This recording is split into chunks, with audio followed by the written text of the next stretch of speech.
গত সপ্তাহে সারা দুনিয়ার মিডিয়া যখন ব্যস্ত ছিল নেপালে কিভাবে তখতাপালট হলো, অর্থাৎ জেন জির অভ্যুত্থানের মধ্যে দিয়ে ওখানকার মাওয়িস্ট সরকারের কিভাবে পতন হলো এটা কভার করতে, বা প্যারিসের রায়ট, লন্ডনের অ্যান্টি ইমিগ্রেশন প্রোটেস্ট ইত্যাদিকে কভার করতে, তখন সব কিছুর মধ্যে হালকা করে ইসরায়েলের মিসাইল দিয়ে কাতারের বুকে হামাসের সেফ হেভেনকে একদম এফোর করে দিল।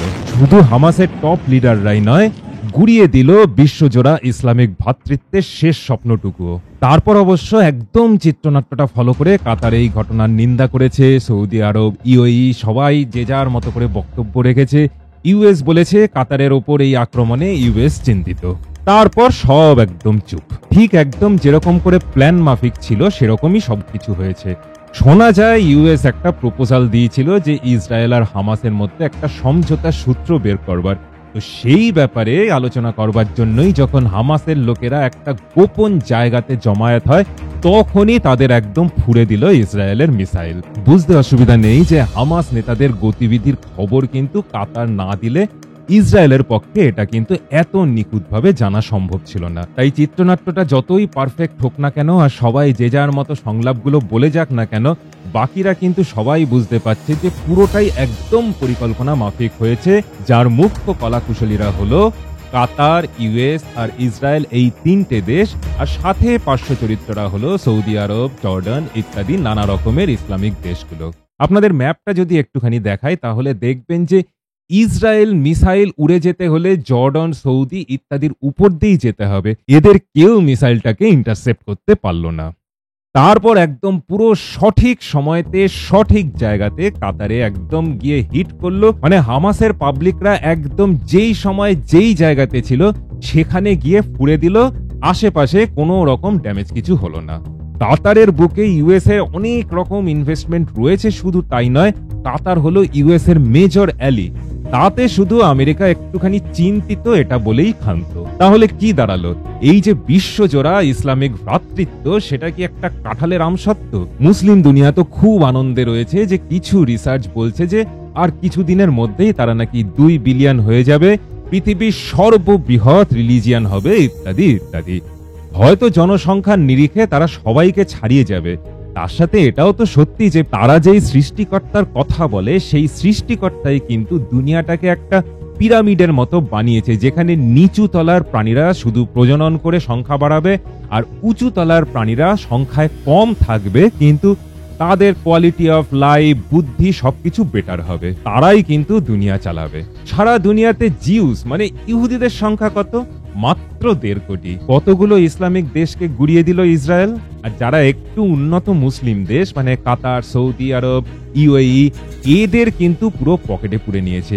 এই যে মুসলিমরা ভাবে বিশ্বজোড়া মুসলিম ভ্রাতৃত্ব, একজনের দুঃখে আরেকজনের প্রাণ কাঁদবে, দো জিস্ম এক জানের মতো বলতে গেলে 2 বিলিয়ন জিস্ম এক জান, এই গাঁজাখুরি আর কতদিন চলবে? কথায় বলে $1 বিলিয়ন আইডিয়া। তো এই পিরামিডের উপরে থাকবে তারা যাদের সংখ্যা কম, আর তারা $1 বিলিয়ন কি $1 ট্রিলিয়ন উপর বসে থাকবে। আর পিরামিডের নিচে থাকবে বিলিয়ন জনসংখ্যা আর ভুখা পেট। 57টা মুসলিম দেশের মধ্যে 35টা মুসলিম দেশে যা আছে সেটা হলো শুধু জনসংখ্যা আর অপরিসীম দারিদ্র্য। তাহলে মুসলিম ভ্রাতৃত্বের আসলিয়াতটা কি? পাকিস্তানের এয়ারবেস ব্যবহার করে ইউএস ইরানের উপর হামলা করছে, আর ইরান সেই হামলার সঙ্গে সঙ্গে প্রথম যাকে ফোন করছে সেটা হলো আমাদের দেশের প্রধানমন্ত্রী নরেন্দ্র মোদী। ভারত যখন অপারেশন সিঁদুরের সময় পাকিস্তানকে একদম ঠুসে দিয়েছে, তখন কারা আনন্দে আত্মহারা হয়ে গেছিল? বালুচিস্তানের বালুচ মুসলমানরা। ইয়েমেনের জেলে ইউএই অফিসিয়ালদের অত্যাচার সমস্ত মানবাধিকার লঙ্ঘন করেছে। বাংলাদেশের ভিসা দিতেও পর্যন্ত বিধিনিষেধ চাপিয়েছে ইউএই। সৌদিও কিন্তু পাকিস্তান, বাংলাদেশ থেকে আসা হজ যাত্রীদের ওপর কড়া নিষেধাজ্ঞা চাপিয়ে দিয়েছে। কারণ এদের নেতারা যেখানে যায় সেখানেও বাটি হাতে করেই ঘুরে বেড়ায়, আর এদের পাবলিকগুলো হজ করতে গিয়েও সেই বাটি হাতে বসে পড়ে। কিন্তু প্রশ্নটা হলো, আজকের মাল্টিপোলার ওয়ার্ল্ড যেখানে ভারত একটা নতুন শক্তি হয়ে উঠে আসছে, ভারতের নরেন্দ্র মোদী এই ইরান সহ পুরো আরব দুনিয়ার একজন অতি জনপ্রিয় নেতা হয়ে উঠছেন, তখন এই বিশ্বজোড়া মুসলিম ভ্রাতৃত্ব, এই আফিংটাতে ভারতীয় উপমহাদেশের মুসলমানরা আর কতদিন বুঁদ হয়ে থাকবেন? ধনী মুসলমান দেশগুলোতে কিন্তু জনসংখ্যা বৃদ্ধির হার খুব কম। আজকে এই বিষয়টা নিয়ে আলোচনা করব। যারা আমাদের চ্যানেল ফলো করেন তারা জানেন আমরা ব্রেকিং নিউজের পেছনে ছুটি না বা বাজার গরম করা বিষয় নিয়ে বক্তৃতা দেই না। যে কোনো ঘটনা সেটা ঐতিহাসিক হোক কি বর্তমানের, যা ভারতের ভবিষ্যতের জন্য জরুরি, তাতে আমাদের নিজস্ব রিসার্চ এবং তার ডিপ অ্যানালিসিস, এটাই আমাদের বিশেষত্ব। সঙ্গে প্রামাণ্য তথ্য, কোনো রকম মনগড়া কথাবার্তা আমরা বলি না। তাই আপনাদের সাহায্য কিন্তু অত্যন্ত গুরুত্বপূর্ণ আমাদের কাছে।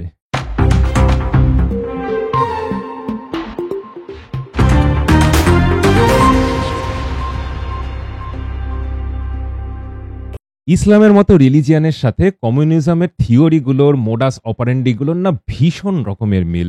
ওরা যেরকম বিশ্বজুড়ে যৌথ খামারের স্বপ্ন দেখে আর সব কমরেডদের সমান অধিকার এই রকম একটা দাবি করে, সেই রকমই একটা সোনার পাথরবাটি হলো এই ইসলামের ভ্রাতৃত্ব। এই জন্য দেখবেন সারা পৃথিবী জুড়ে এই কমিউনিস্ট আর মুসলিম এক্সট্রিমিস্টদের খুব দহরম মহরম। সে ভারত বিরোধিতা হোক কি পাকিস্তানকে সাপোর্ট করা হোক, যে কোনো বিষয়তে এদেরকে আলাদা করা যায় না। প্যালেস্টাইনের জন্য এরা মাঠে নামে, কিন্তু বাংলাদেশি হিন্দুদের জন্য কিন্তু এদের কোনো দেখা পাওয়া যায় না। ইসলামিক ভ্রাতৃত্বের গল্পটাও অনেকটা সেই রকম।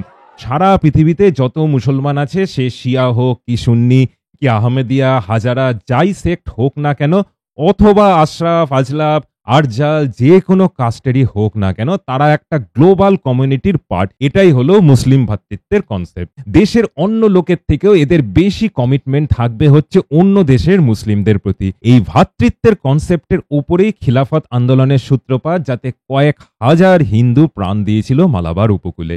সেই খিলাফতের যে নেতৃত্ব দিয়েছিল সেই কট্টরবাদী ইসলামিস্ট মৌলানা আবুল কালাম আজাদকে শিক্ষামন্ত্রী করেছিল স্বাধীন ভারতে আমাদের নেহেরু। নেহেরুর মতো সোশ্যালিস্ট আর মৌলানা আজাদের মতো ইসলামিস্ট, এই দুইয়ের কম্বোতে যা হয় তাই হলো অত্যন্ত ভারত বিরোধী একটা শিক্ষা ব্যবস্থা তৈরি হলো আমাদের দেশে।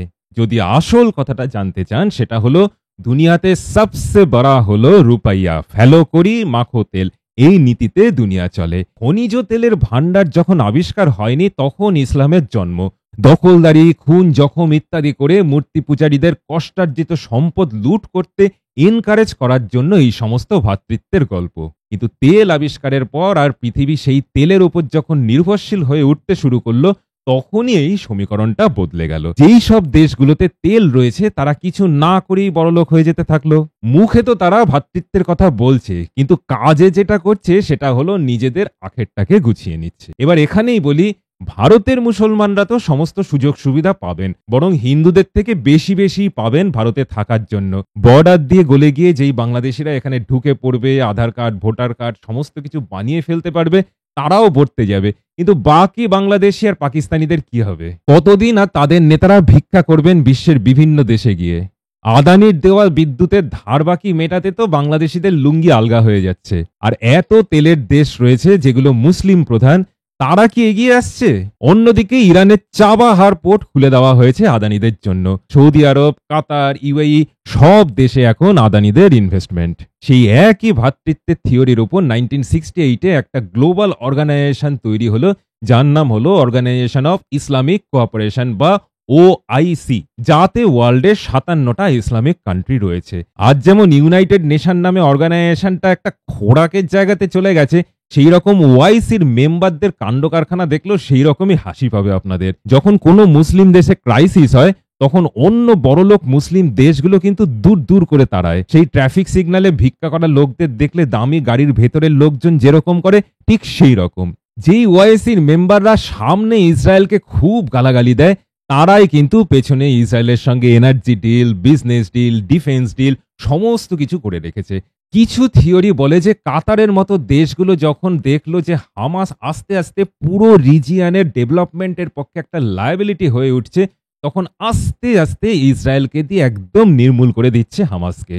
এটাকে যদি একটা থিওরি বলেও মনে করি, ইসরায়েলকে নিয়ে আরব দেশগুলোর কোলাবোরেশনের যে খসড়া তৈরি হয়েছে, যার নাম হলো আব্রাহাম অ্যাকর্ড, সেটা কিন্তু ফ্যাক্ট। আর এর নেতৃত্বে আছে ইউএই, বাহরেইন, মরক্কো, সুদান, আজারবাইজান, কাজাখস্তানের মতো দেশগুলো। আজারবাইজান, কাজাখস্তান হলো ইসরায়েলের সবচেয়ে বড় তেলের সাপ্লায়ার। আজারবাইজানের এই তেল বিক্রি তো হামাস অ্যাটাকের পর 50% বেড়ে গেছে। আর সেই তেল কোন দেশের উপর দিয়ে ইসরায়েলে গিয়ে পৌঁছচ্ছে? কান খুলে শুনুন, যেই তুর্কি অপারেশন সিঁদুরের সময় পাকিস্তানের পাশে দাঁড়িয়েছিল, সেই তুর্কির ওপর দিয়ে আজারবাইজানের তেল ইসরায়েলে গিয়ে পৌঁছচ্ছে। কাজাখস্তান তো ট্রেড ডিল, ওয়াটার কোঅপারেশন ইত্যাদিতে অনেক দূর এগিয়ে গেছে। ওদিকে সৌদি আরব হয়ে উঠেছে ইসরায়েলের ওয়েপনের সবচেয়ে বড় খরিদার। যেই দেশে ইসলামের জন্ম সেই সৌদি আজ ইসরায়েলের একদম জিগরি দোস্ত হয়ে উঠেছে। শুধু আজ নয়, সৌদির ক্রাউন প্রিন্সের সাথে ইসরায়েলের নেতানিয়াহুর সিক্রেট মিটিংগুলো কিন্তু এখন আর সেরকম সিক্রেট নেই। তবে মুখে এক আর কাজে আরেক, এই ব্যাপারে তুর্কিকে বোধহয় একদম নোবেল প্রাইজ দেওয়া যেতে পারে। রোজ তুর্কির প্রেসিডেন্ট ইসরায়েলের এগেইনস্টে কিছু না কিছু মন্তব্য করে বাজার গরম রাখে, আর কিউবা, ইউএস, জার্মানি, ইটালি এই 4 দেশের পর ইসরায়েলের সবচেয়ে বড় এক্সপোর্টার কে জানেন? এই পাকিস্তানের একলতা দোস্ত তুর্কি। এরপরে বলুন তুর্কিকে দেখলে দুমুখো সাপগুলো লজ্জা পাবে কিনা। চুপি সারে ইসরায়েলের সাথে বিজনেস করে যাচ্ছে আর বাইরে ইসলামিক ভ্রাতৃত্বের ঢাক পেটাচ্ছে। এবারে আসি জর্ডানের কথাতে। যাদের অর্ধেক জনতাই ফিলিস্তিনি, তারাই ইসরায়েলের সাথে ওয়াটার গ্যাস শুধু নয়, এমনকি মিলিটারি ইন্টেলিজেন্স পর্যন্ত শেয়ার করছে। ইরানের মিসাইল ইসরায়েলে পৌঁছানোর আগেই জর্ডান সেটাকে ভোঁতা করে দেয়। ওদিক থেকে ইসরায়েল থেকে মিসাইল জর্ডানের উপর দিয়ে কাতারের হামাস ঘাঁটিকে ফুঁড়ে দিয়ে যখন হামাস নেতাদের সোজা উপরে, মানে একদম 72 হুড়ির কোলে দিয়ে আসছে, তখন জর্ডান কাতার কিন্তু একেবারে হাত গুটিয়ে বসে থাকছে। ইসলামিক ভ্রাতৃত্বের কি কামাল! Economic corridor, regional security, business deal, technology sharing, এই সব কিছুতে ইসরায়েলের সাথে ফুল কোঅপারেশনে এখন আর রাগ ঢাক বলে বিশেষ কিছু নেই। আর যেখানে লাভের গুড় সেখানেই পিঁপড়ে এসে জুটবেই। এই যে ইসরায়েল আর আরব নেশানদের একসাথে কাঁধে কাঁধ মিলিয়ে চলার জন্য তৈরি আব্রাহাম অ্যাকর্ড, তাতে পুরো সমর্থন দিয়েছে ইন্দোনেশিয়াও, যেটা হলো সবচেয়ে বড় ইসলামিক দেশ। অবশ্য ইন্দোনেশিয়ার ইসলাম আর আরব ইসলামের মধ্যে অনেক তফাৎ। ওদের দেশের টাকাতে গণেশের মূর্তি, ওদের নাম বিষ্ণু সহ অনেক হিন্দু দেবতাদের নামে। সেই ইন্দোনেশিয়া যে ইসরায়েলের সাথে বন্ধুত্ব করতে চাইবে তাতে আশ্চর্যের কিছু নেই। প্যালেস্টাইনে কি হলো তাতে ওদের কিচ্ছু যায় আসে না। আমাদের ইন্দোনেশিয়ার ওপর ভিডিওটা যদি না দেখে থাকেন তাহলে অনুরোধ রইল সেটা দেখার, কারণ অনেক কিছু জানতে পারবেন তার থেকে। সেনেগাল, নাইজেরিয়ার মতো উত্তর আফ্রিকার দেশগুলো কিন্তু ইসরায়েলের কাছে হাত পাতছে। বলতে গেলে পুরো আরব দুনিয়া এখন ইসরায়েলের একদম পকেটে, যাতে প্যালেস্টাইন আর হামাস একটা কাটা ছাড়া কিছু নয়। শুধু তাই নয়, যেই পাকিস্তান ভারতের মুসলমানদের ব্যাপারে দুনিয়ার সব জায়গাতে কেঁদে বেড়ায়, সেই পাকিস্তানের থেকে এখন ভারতের সঙ্গে এই আরব দেশগুলোর সম্পর্ক অনেক ভালো। এতে যদি আপনি চমকে ওঠেন তাহলে বলবো আপনাদের অবাক হওয়ার তো আরো অনেক কিছু বাকি রয়েছে। এবার বলবো সেই গল্পটাই। এই ভ্রাতৃত্বের নামে মুসলিম দেশগুলো কিভাবে বাকিদেরকে ধোঁকা দিচ্ছে সেটা তো দেখলেনই। এবারে আপনাদের যদি জিজ্ঞেস করি, আচ্ছা মুসলিম দেশগুলোতে যুদ্ধ, মহামারী, সিভিল ওয়ার ইত্যাদি তো লেগেই আছে। কোনোদিন দেখেছেন যে কোনো মুসলিম দেশে কোনো ক্রাইসিস হলো আর অন্য কোনো মুসলিম দেশ পাশে এসে দাঁড়িয়েছে? বাংলাদেশে যখন শেখ হাসিনার বিরুদ্ধে আন্দোলন হলো তখন সেই আন্দোলনের সমর্থন জানিয়ে কিছু বাংলাদেশি ইউএইতে কিছু ট্যাঁফু করেছিল, ব্যাস সোজা ঘাট ধাক্কা দিয়ে বের তো করেইছে, বাকি বাংলাদেশিদেরও ঢোকা বন্ধ করে দিয়েছে। এইসব কোনো মুসলিম দেশে অন্য কোনো মুসলিমরা যদি করতে যায় না তাহলে পুরো হুড়কো দিয়ে দেবে। প্যালেস্টাইনের চারদিকে তাবর তাবর মুসলিম দেশ, ইজিপ্ট, সৌদি, জর্ডান, কিন্তু সবাই নিজেদের দরজাতে খিল দিয়ে বসে আছে। মুখে তো হিউম্যানিটির কথা বলছে, কিন্তু যখন প্যালেস্টাইনের রিফিউজিরা ঢোকার চেষ্টা করছে তখনই ইজিপ্ট রাফা বর্ডারকে বন্ধ করে দিচ্ছে। লেবাননে প্যালেস্টাইনের রিফিউজিদের ইনহিউম্যান কন্ডিশনে রেখে দেওয়া আছে।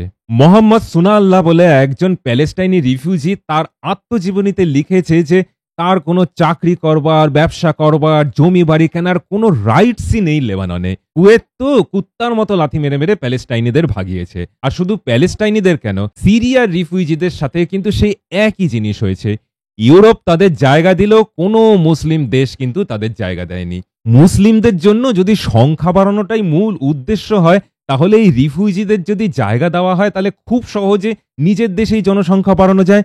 তখন কিন্তু জনসংখ্যা বাড়ুক এটা কেউ বলে না। আর এদিকে সাধারণ মুসলমানরা 2 বিলিয়ন হবে এই আনন্দে মেতে আছে।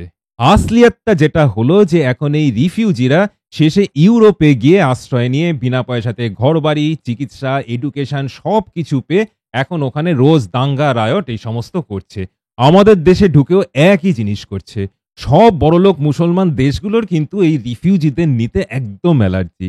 যেই পাকিস্তান এক সময় বলেছিল যে আমেরিকার কাছে খ্রিস্টিয়ান বম্ব আছে, ভারতের কাছে হিন্দু বম আছে, মুসলিমদের কাছে একটা ইসলামিক বম থাকা উচিত, সেই পাকিস্তানি নিজেদের এয়ারবেস ইউএসকে দিয়ে দিচ্ছে ইরানের নিউক্লিয়ার ফেসিলিটিকে অ্যাটাক করবার জন্য। ফ্লাইট রেডার 24 এই অ্যাপে ধরা পড়েছে যে পাকিস্তান ইউএস এর হয়ে ইরানের ওপর নজরদারি পর্যন্ত করছিল। শুধু তাই নয়, ইসরায়েল অ্যাটাকের পর যখন ইরানের লোকজন পাকিস্তানের দিকে আশ্রয়ের জন্য ছুটে গেছে, তখন পাকিস্তান কিন্তু দরজা বন্ধ করে দিয়েছে। যখন ইল্লিগাল বাংলাদেশি তাড়ানোর জন্য ভারতের পেছনে লেগেছে সবাই, তখন পাকিস্তান কিন্তু আফগান রিফিউজিদের রাতারাতি লাথি মেরে বের করে দিয়েছে। বালুচিস্তানে পাকিস্তান আর্মি কি করছে সবাই জানে। পাকিস্তানের কথা না হয় বাদ দিলাম, লজ্জা ব্যাপারটা ওদের নেই। রোহিঙ্গা মুসলিমদের প্রতি অন্য মুসলিম দেশরা কি করছে? মালয়েশিয়া তো নিচ্ছে না, আর সেই রোহিঙ্গারা ঢুকে বসছে আমাদের পশ্চিম বাংলাতে। কিছু কিছু জায়গায় যেরকম ডগস নট অ্যালাউড লেখা থাকে, সেই রকম Malaysia Rohingyas not allowed policy নিয়েছে। তো এই ইসলামিক ভ্রাতৃত্বের নামে যে ধোঁকাবাজি চলছে, সেটা নিশ্চয়ই আর বলতে হবে না, কিন্তু এই ধোঁকাবাজির সবচেয়ে ভয়ঙ্কর দিকটাই এখনো বলা বাকি। এই যে ওয়াইসির কনসেপ্ট ছিল যে দুনিয়ার সব মুসলিমদের একত্রিত করা, সকলের তরে সকলে আমরা, প্রত্যেকে আমরা পরের তরে, মানে প্রত্যেক মুসলিমের হয়ে কাজ করবে, একজনের চোখের জল আহা বলে আরেকজন এসে মুছিয়ে দেবে, বাংলাদেশ খেতে না পেলে আরবের শেখরা কিছু পেট্রোডলার দিয়ে যাবে। আসলে কিন্তু দেখা যাচ্ছে যে মুসলিমদের ওপর সবচেয়ে বেশি অত্যাচার হচ্ছে মুসলিম দেশেই। এক তো ইয়েমেনকে সৌদি আরব আর ইউএই সহ 9খানা মুসলিম দেশ একদম পিটিয়ে পিটিয়ে সোজা করে দিচ্ছে। অন্যদিকে যেই পাকিস্তান কাশ্মীরে হিউম্যান রাইটস ভায়োলেশন নিয়ে বড় বড় কথা বলে, সেই পাকিস্তান শিয়া, হাজারা, আহমদিয়া ইত্যাদি সমস্ত মুসলিম সেক্টগুলোর উপর একদম টার্গেটেড ভায়োলেন্স চালাচ্ছে। আহমদিয়াদের তো ওখানে নন মুসলিম বলেই ডিক্লেয়ার করে দিয়েছে, আর ওদের মসজিদও ভেঙে দেওয়া হচ্ছে। এমনকি তারা নামাজ পড়তে গেলেও ওদেরকে ধরে ধরে জেলে পুরে দেওয়া হয়। মানে দেখছেন তো, ব্যাপারটা কিন্তু শুধু মূর্তি পূজারীদের মন্দির ভাঙা আর তাদের পুজোতে বাধা দেওয়ার মধ্যে আর সম্পত্তি লুণ্ঠনের মধ্যে দিয়েই আটকে নেই। এমনকি অন্য সেক্টের মুসলমানদের ওপরও একই রকম ধ্বংসলীলা। মানে যতক্ষণ অমুসলিমদের সঙ্গে এরা থাকে, তখন তাদের ওপর লুটপাট, মন্দির ভাঙা ইত্যাদি চলতে থাকে। যখন অমুসলিমদের সমস্ত কিছু ধ্বংস করা শেষ হয়ে যায়, তখন নিজেদের মধ্যে মারামারি কাটাকাটি শুরু। আর এই ব্যাপারে পাকিস্তানের নতুন বাপ তুর্কিও কিন্তু পিছিয়ে নেই। এই দেশের কুর্দিশ মুসলমানদের ওপর একদম জন্তু জানোয়ারের মতো ব্যবহার করা হচ্ছে 1 দশকের বেশি ধরে। কুর্দিশ এলাকাতে লাগাতার বম্বিং শুধু নয়, ওদের ভাষার ওপরেও ব্যান চাপিয়ে দেওয়া আছে। সত্যি বলছি, আপনি যদি এই মুসলিম দেশে এই সমস্ত মাইনরিটি মুসলিম সেক্টগুলোর অবস্থা শোনেন, তখন মনে হবে এই বাংলাদেশের হিন্দুরা তো বরং এর থেকে বেটার আছে। বাংলাদেশের তো আর বোমা বানানোর মতো হিম্মত হবে না, ঘর বাড়িতে আগুন দিয়ে দেওয়া পর্যন্তই ওদের দৌড়। বাংলাদেশি ভাষাতে হিন্দু মুসলমান সবাই কথা বলে, তাই ভাষা সন্ত্রাসও করতে পারবে না। সবচেয়ে বড় ব্যাপার হলো, পাশে ভারতের মতো একটা উদারপন্থী দেশ আছে, যেই দেশ নিজের ক্ষতি করেও প্রতিবেশীদের উদ্ধার করবার জন্য মুখিয়ে থাকে। কুর্দিশদের, ইয়েমেনিদের, আহমদিয়াদের উপরে কেউ আছে কিনা জানি না, আশেপাশে যে কেউ নেই এটা শিওর। হিন্দুদের তো 33 কোটি দেবদেবতা, কিন্তু একজন হিন্দু ধর্মের কারণে অন্যজনকে অ্যাটাক করে না। সবার ঠাকুর ঘরে 5-6টা মিনিমাম ঠাকুর থাকে, কিন্তু মুসলিমদের মূল 2 সেক্ট হলো শিয়া মুসলিম আর সুন্নি মুসলিম। মানে তো ওরা একই সৃষ্টিকর্তাকে আর একই নবীকে, কিন্তু এদিকে একদল আরেক দলকে মুসলিম বলেই মনে করে না। সৌদি, ইজিপ্ট এই সমস্ত দেশগুলো হচ্ছে সুন্নি মুসলিম দেশ, আর ইরাক, ইরান হলো শিয়া মুসলিমদের দেশ। এই সৌদি আর ইরান, এই দুটো গ্রুপের মধ্যে কিন্তু কোল্ড ওয়ার চলছে গত 50 বছর কি তারও বেশি ধরে। যেমন রাশিয়ার আমেরিকা ডাইরেক্টলি কোনো যুদ্ধ না করে একটা ছায়া যুদ্ধ চালাচ্ছে বহুদিন ধরে, যাতে ইউক্রেন, আফগানিস্তান, ইরাক, সিরিয়া ইত্যাদি নানা দেশকে বলি দেওয়া হয়েছে। সেই রকমই সৌদি ভার্সেস ইরাকের ছায়া যুদ্ধের মাসুল দিতে হচ্ছে অন্যান্য মুসলিম দেশগুলোকে। আর ঠিক এই কারণেই 57টির মধ্যে 35টাই আজ দরিদ্র সীমার একদম নিচে। আর সেই সব দেশেই লাগাতার সিভিল ওয়ার চলছে, এবং সেই সব দেশেই আজ মুসলিমদের জন্মহার সবচেয়ে বেশি। আর এটাই হলো মুসলিমদের জনসংখ্যা বৃদ্ধির কারণ। নাইজারের মতো মুসলিম দেশ, যেটা হিউম্যান ডেভেলপমেন্ট ইন্ডেক্সে সবচেয়ে নিচে, সেখানে জন্মহার হলো 7-এর কাছাকাছি। আর সৌদি, ইউএইতে কিন্তু বার্থ রেট অনেক কম, মাত্র 2.28। আর ভারতের হিন্দুদের হলো 1.98। সেই যে পিরামিডের স্ট্রাকচারটার কথা বলেছিলাম, নিচের তলাতে সংখ্যা বেশি আর উপর তলাতে সংখ্যা কম। পিউ রিসার্চ বলছে যে মুসলিমদের জনসংখ্যা বৃদ্ধিতে ধর্মান্তকরণের কোনো প্রভাব বলতে গেলে নেই। আজকে 1.3 বিলিয়ন মুসলিম মানে 63% মুসলিম জনসংখ্যা বিভিন্ন দেশে এক্সট্রিম পভার্টিতে বাস করে। আর এটাই মূল কারণ এই দরিদ্র মুসলিম দেশগুলোতে মাত্রা ছাড়া জন্মহার। এই দারিদ্র্যের পেছনে বড় কারণটাই হলো ওই শিয়া সুন্নিদের রেষারেষি। নাইজেরিয়াতে শিয়া মুসলিমদের একদম পাবলিকলি নির্বিচারে হত্যা করা হয়েছে। এমনকি যেই সৌদিতে ইসলামের জন্ম কি ইসলামের ভ্রাতৃত্বের জন্ম, সেই সৌদিতে শিয়াদের ওপর অকথ্য অত্যাচার করা হচ্ছে বছরের পর বছর ধরে। আবার একইভাবে ইরান সুন্নিদের উপর অত্যাচার করে হিসাব বরাবর করে নেয়। এরপরেও কিন্তু সাধারণ মুসলমানরা বলবে যে তাদের আজকের এই হাল অন্য ধর্মের লোকেদের জন্য, ওদের কোনো দোষ নেই। ভারতে তো কোনো কিছু হলে লিবারেলরা আগে তো ধর্ম দেখে, তারপর ডিসাইড করে যে মোমবাতি নিয়ে বেরোবে কিনা। কিন্তু মুসলিমদের ওপর সবচেয়ে বেশি জঘন্য অত্যাচার যেই দেশগুলোতে হচ্ছে, সেই দেশগুলো কিন্তু নিজেরা মুসলিম প্রধান দেশ। ইসরায়েলে কিন্তু 18% মুসলিম জনসংখ্যা আছে, আর গোটা আরব মুলুকে ইসরায়েল হলো একমাত্র দেশ যেখানে অন্যান্য সিটিজেনদের সাথে মুসলিমদেরও ভোটাধিকার আছে। ইসরায়েল, ইউরোপ, ভারত এই সমস্ত কাফেরদের দেশেই মুসলিমরা সবচেয়ে বেশি ভালো আছে। আসলিয়াতটা হলো যে মুসলিম দেশগুলোই সবচেয়ে বেশি ইসলামোফোবিক। তাহলে প্রশ্নটা হলো মুসলিম ভ্রাতৃত্বের ডঙ্কা শুধু ভারতের বিরুদ্ধে কেন? নিজের দেশের জনগণের সুরক্ষার জন্য বাংলাদেশিদের তাড়ানো শুরু করলে আল জাজিরার মতো নিউজ পেপারে এত বক্তৃতা শুরু হয়ে যায় কেন? এতক্ষণে নিশ্চয়ই বুঝে গেছেন যে ইসলামিক ভ্রাতৃত্ব বলে যে কাঁঠালের আমসত্ত্বটা আছে, সেটা একটা চূড়ান্ত ধোঁকাবাজি ছাড়া কিছু নয়। আজকের মাল্টিপোলার ওয়ার্ল্ডে সবাই নিজের নিজের দেশের স্বার্থ আগে দেখছে, অর্থাৎ কিনা দেশ আগে ধর্ম পরে। তাহলে এই ভারতীয় উপমহাদেশের মুসলিমরা কবে বুঝবে যে তাদের কোনো মাইবাপ আরব দেশে নেই? অথচ প্যালেস্টাইনে কিছু হলে মুম্বাইয়ের আজাদ ময়দানে রায়ট হয়ে যায়, সিএ এর মতো একটা সংবেদনশীল ইস্যুতে শাহিনবাগ হয়ে যায়, সাধারণ পুলিশরা সেই রায়ট থামাতে গেলে প্রাণ দিতে হয়, হিজবুল্লাদের সাপোর্টে পর্যন্ত প্রোটেস্ট হয়। দম থাকে তো সৌদি কি দুবাইতে গিয়ে বিক্ষোভের নামে ভাঙচুর করে দেখাক। হিন্দু প্রধান ভারত নরম বলে এখানে যা খুশি করেও পার পেয়ে যায়, ওখানে করলে পে দিয়ে ভূত ভাগিয়ে দিত। কোথায় নিয়ে গিয়ে গুম করে দেবে ওই দেশের সরকার কেউ জানতেও পারবে না। সত্যি কথা হলো এই আরবদের মুসলিমরা কিন্তু ভারতীয় উপমহাদেশের মুসলিমদেরকে মুসলিম বলেই গণ্য করে না। ভারতের স্টুডেন্ট যদি আইএসআইএস জয়েন করে তাহলে তাদেরকে দিয়ে টয়লেট সাফি করানো হয়। ভারতের অনেক মুসলিম হয়তো বুঝে গেছে যে এই ইসলামিক ভ্রাতৃত্ব একটা ধোঁকাবাজি ছাড়া কিছু নয়, কিন্তু এখনো কিন্তু একটা বিশাল অংশ নিজেদেরকে এই ভারতের হাজার হাজার বছরের ইতিহাসের অংশীদার বলে গর্ব করতে দ্বিধা করে। আজ সবাই যখন নিজের নিজের স্বার্থে নিজের নিজের দেশের স্বার্থ দেখছে, তখন আর কতদিন এই ইসলামের ভ্রাতৃত্ব নামের আফিমে বুঁদ হয়ে থাকবে এই উপমহাদেশের মুসলিমরা, আর ভারতীয় ঐতিহ্য থেকে মুখ ঘুরিয়ে রাখবে? আজকের মতো এখানেই শেষ করছি। ফিরে আসবো আরো কোনো টপিকে আমাদের অ্যানালিসিস নিয়ে। যেতে যেতে অনুরোধ করব, যদি এপিসোডটি ভালো লেগে থাকে তাহলে লাইক, শেয়ার আর সাবস্ক্রাইব করতে কিন্তু ভুলবেন না। নমস্কার, ভালো থাকবেন।